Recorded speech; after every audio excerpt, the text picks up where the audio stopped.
Naam, warigani mwanafamilia wa Mkubwa Media, kama ni mara yako ya kwanza hakikisha unabonyeza alama nyekundu iliyoandikwa subscribe.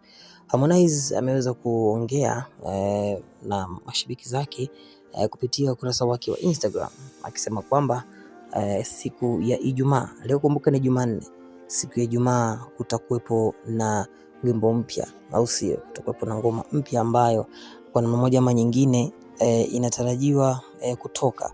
Kama ukufahamu, kuna tetesi za ngoma mpya ya Harmonize kufanya kazi na Miri Benari. Huyu ni mzungu kutokea kule nchini Marekani. Inaonekana kabisa kwamba Harmonize anataka kufanya kazi na Miri Benari ili kuweza kutoa ngoma ambayo itaenda international. Mapokeo makubwa sana. Ukiangalia katika nyimbo ya Me Too imeweza kupokelewa na watu kibao, na pia tumeona watu wengi wanaonekana kuisifia ngoma hii kwamba ni ngoma yenye ukubwa sana, kwa sababu ameifanyia haki na ameweza kuimba vizuri zaidi. Kwa hiyo sasa hivi kupitia ukurasa wake Instagram, pande Insta story, akasema kabisa kwamba siku ya Ijumaa watu wawe tayari kwa kuweza kupata burudani, kwa sababu tayari Furaha ishaenda mjini, Me Too ishaenda mjini. Kwa sasa hivi anajiandaa kuja kutoa ladha nyingine. Yani watu wanatakiwa wasipoe. Yani Jumaa hii bwana, kuna kitu ambacho anakuja kukitoa, na ukifuatilia vizuri unaona kwenye upande wa YouTube nyimbo ya Me Too ndani ya mwezi mmoja ina jumla views milioni 4 na laki 4. Kwa hiyo ikiwa namba 3, na inaonekana kabisa kwamba ni ngoma ambayo kiukweli inazidi kufanya makubwa katika upande wa trending.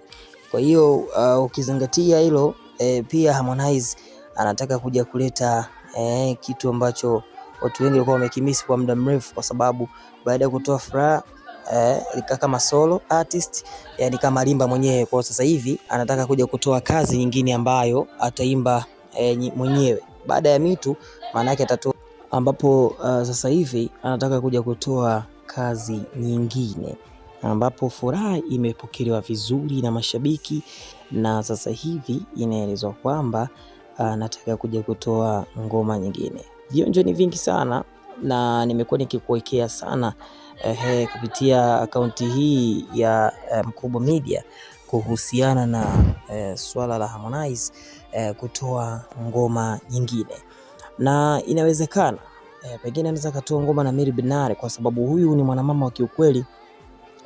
Yeye ndoto za Harmonize ni kuhakikisha anachukua tuzo ya Grammy. Unajua, katika wasanii wenye ndoto kubwa huwezi kumwacha Harmonize, kwa sababu Harmonize aliahidi mashabiki zake kwamba mwaka huu lazima achukue tuzo ya Grammy. Kwa hiyo kuchukua tuzo ya Grammy, rafiki zangu, sio mchezo, kwa sababu inabidi kidogo uweze kujipinda na pia uweze kufanya mazoezi makali, kufanya kazi na wasanii wakubwa, kuhakikisha kabisa kwamba unatoa ngoma ambayo kiukweli itakuwa na mvuto kwa jamii yako. Sasa tayari ngoma mbili zimefanya vizuri. Kwa hiyo sasa hivi, kabla moto wake hujapoa vizuri, anataka kuja kutoa ngoma mpya nyingine ambayo kiukweli inatarajiwa kuwa kubwa kabisa, kwa sababu inaonekana itakuwa ni ngoma kiukweli ni international, na watu wataweza kumpa support kubwa sana. Una maoni gani kuhusiana na wimbo mpya ambao utatoka Ijumaa? Dondosha maoni yako, hakikisha unabonyeza alama nyekundu ili uandikwe subscribe.